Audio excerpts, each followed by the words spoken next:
Hi everyone, Shafiq here. Now that you know why validating your key business assumptions related to scaling your startup is essential before attempting to execute your scale plan, we're going to pivot to answering questions submitted by founders like yourself. But before we do, I want to remind you to subscribe to our channel somewhere over here, and I know Steven's going to claim it's magic, but just ignore him. To our YouTube channel and click on the notification bell so you can gain immediate access to our latest episode. All right, hey Steven, are you ready with our first question? Why are you hating on the magic, Shafiq? All right, fine. We'll save that for another episode. All right, yes, I am Shafiq. I am ready, and I got that question right here, and we'll jump right to it. So our first question comes from a startup CEO whose company has had some strong early results, it appears, and maybe in the third startup phase of sustainable growth. Awesome. All right, now, not that it matters, but I just want to point out that I'm not sure if the CEO is part of the founding team, so they may not have been part of the scale plan planning process. But so let's jump right into their question. Okay, here it goes. Hi there, Steven Shafiq. I'm not sure if this question is a fit for your Building Lean series, as we're further along than many startups. Our company provides enterprise software, and we initially had really good success out of the gate as we sold and delivered our product to 18 new B2B clients. That's pretty fantastic. However, right now we're stalled. We haven't been able to win any new client sales in the last 8 months. Ouch. And the question is, what do you recommend as a strategy to recover our momentum? Okay, so wow, there's a lot to unpack here with that question. Well, there are many reasons why your business may have stalled out. Let me cover the most common reason based on our experience with startups in established markets. Assuming your 18 new B2B clients are still happy, the likely cause is that the market leader in your solution space moved quickly to stop you from gaining a foothold in their customer base. That is the first wall most startups encounter when they're starting to gain traction. The incumbent pre-announces a product to freeze would-be buyers. Why does this work? Change is always costly for companies to shift to new vendors. There is a significant risk of disrupting existing processes and procedures with the adoption of a new solution. The incumbent relies on this undeniable truth to create fear, uncertainty, and doubt, coupled with the promise of a brighter future for the customer if they would just continue on the path they've already chosen. If this is the reason why your new customers are not buying from you, then you'll need to figure out how to manage the objections on two separate levels. Okay, so like in any kind of battle, first you have to defend your startup against the attack by the incumbent. And you do this by reducing the risk associated with the change. So you can reduce the risk by reducing the time it takes to deploy your solution, as well as gain the value of your solution, of using your solution that was promised during the sales cycle. So let me demonstrate with an example using Steven's favorite ice cream.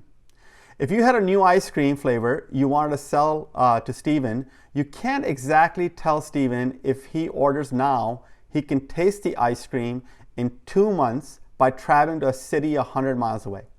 Steven wants to try the flavor now without having to take a long road trip to know if he would really like the ice cream. So in my example, sampling is a wonderful method for helping Steven experience for himself why your claim is true. Of course, you're not selling ice cream, so you'll have to work out how your customer can tell if your solution will work and deliver on the promised value, as well as demonstrating why the switching costs are negligible, like they don't even matter. For complex solution, case studies that quantify results achieved as well as the time it took to achieve those results from an actual customer are very, very helpful in getting your prospect through the risk associated with a change objection. And since you already have 18 customers, supposedly they like you, publishing case studies using their gains should not be an issue. Second, after you've established a defensive perimeter, you need to go on the offensive and attack the incumbent by demonstrating to your customer the cost of waiting for a solution promised by the incumbent and the risk that poses. Depending on how entrenched the incumbent is and how much leverage they have on your prospect, you may not be able to make this argument. However, if the incumbent is weak and your prospect is very disillusioned by the incumbent's past performance, you can use that to position your solution as a better alternative that will, in the long run, clearly beat the incumbent. To make this argument, you must be able to explain why your solution is so much better than anything the incumbent currently has, as well as might deliver in the near future. In other words, you must explain your clear advantage that cannot be matched by the incumbent, and how your solution will have evolved even further in the time it takes the incumbent to release their first version.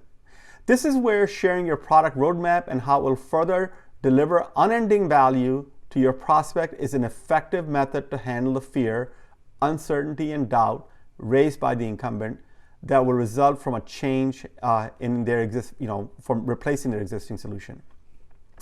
So, of course, my answer assumes that you have such an advantage and you're able to explain all these things, right? And more importantly, can clearly demonstrate the advantage in a measurable way. Stephen, would you like to add any of your wisdom to this answer? Okay, Shafik. Yeah, I do have a couple thoughts on this.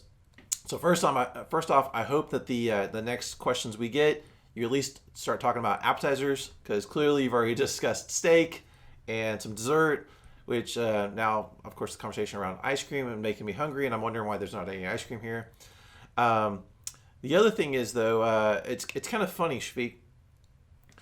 Something that I've observed, I've really observed that further exacerbates this stalled startup challenge for many teams is when the sales team starts making promises to get deals done. Now, sometimes it's extra features not on the product roadmap or items that can lead to one-off solutions. In other cases, the sales team will promise free future upgrades when selling software licenses or even extra subscription licenses just being thrown in.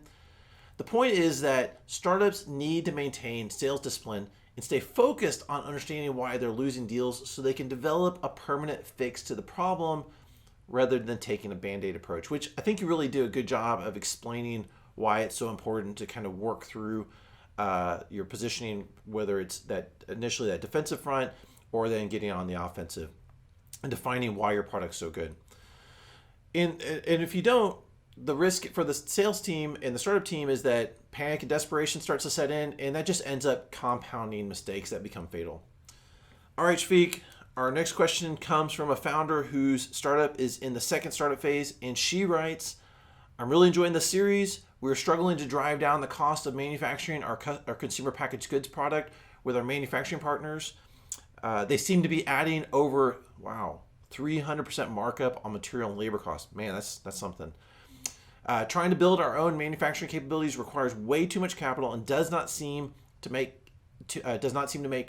a very smart strategy. Do you have any suggestions on how we can move forward with the production of our product while driving down costs? Oh, and Shafik, there is a follow-up question. Also, does your LeanMastery Incubator help more advanced startups, or is it only focused on early stage ideas like most incubators? Okay, so let me take them one at a time. So this is a common problem for consumer packaged goods startups. In our experience, this is especially true for consumable categories of consumer packaged goods. When using manufacturing partners to produce key parts necessary for your product, or finding a manufacturing partner that can produce the whole product, you'll find that their quotes for producing small units of either the parts or the whole product leave you very little room to make any money. The reason this is true is because when producing a product in small batches, the cost of setting up and tear down of the assembly line can double or triple the per unit costs associated with labor and material. Most manufacturing partners are set up for 24/7 operations where they can absorb the cost of setup and tear down over hundreds and thousands of units, meaning over 100,000 units, not hundreds and thousands. So anything less, and the per unit costs rise dramatically, eating into your margins. So how can you overcome this in the early days? First, you need to discover the unit volume where the price dropped dramatically. You will not get the volume pricing from the small partners that you initially contacted to get your quotes. The reason they respond to you is because they survive on small batches. The larger players will not respond to you when you try to get them to quote small quantities.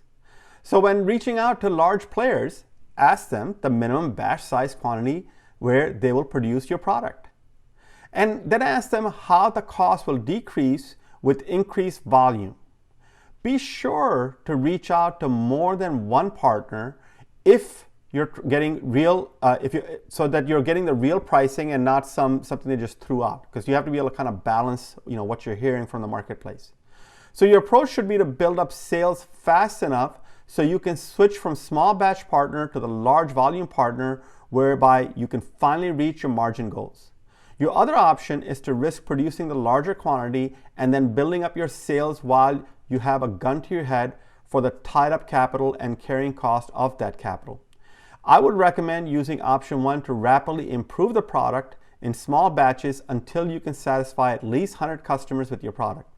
Once you have that, then you should be able to increase your sales by spending more on marketing when the sales volume increases to the point where you can sell the minimum batch size produced by the volume producer within 60 days.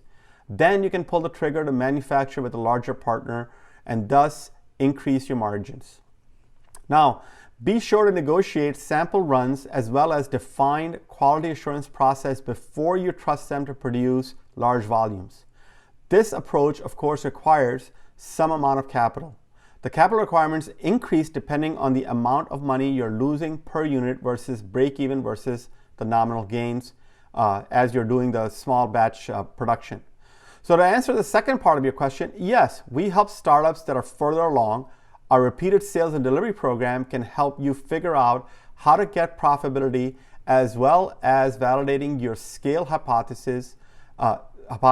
So you can learn more about the program at LeanMastery.co. Stephen, anything you want to add to that? That's great, Shafiq. I think sometimes people assume they see the word incubator and they assume it's just an early stage deal, but we really are incubating the entire business development process where we're helping them build out those key business functions. So I'm glad you cleared that up for this founder. And I hope she applies. I hope she takes her team in. We'd love to work with them. And also, for that matter, I'm really loving how you and I keep coming across startups that build stuff, right? Rather than just, look, I love the coding aspect of it, but it's fascinating because while the manufacturing process can be quite complicated and definitely require attention to detail, it's also tremendously exciting to see ideas come to life with a physical product. So it's really cool stuff. So I'm excited to hear more about this founder's product. All right, we have our last question here. This question comes from a founder who just achieved market validation. Awesome. Congrats to you and your team for that. Definitely something to savor and appreciate completing that phase. All right. And his team is working through the repeatable sales and delivery milestones. His question is, thank you so much for doing this series, Stephen and Shafiq. You guys have explained so many things I've never understood. Here is my question. We're trying to bootstrap our startup and get through the repeatable sales and delivery phase. Unfortunately, to really get those 100 customers to love our product, we need to hire lots of engineers. We don't have the funds to hire those engineers. Do you have any suggestions on how we can accomplish this without having to raise any money? Okay, so this is a bootstrapping question. So when bootstrapping, you have to figure out how to build your product in phases that turn up revenue fast. If your core value prop consists of building a complicated product, is what this sounds like, bootstrapping may not be the right approach.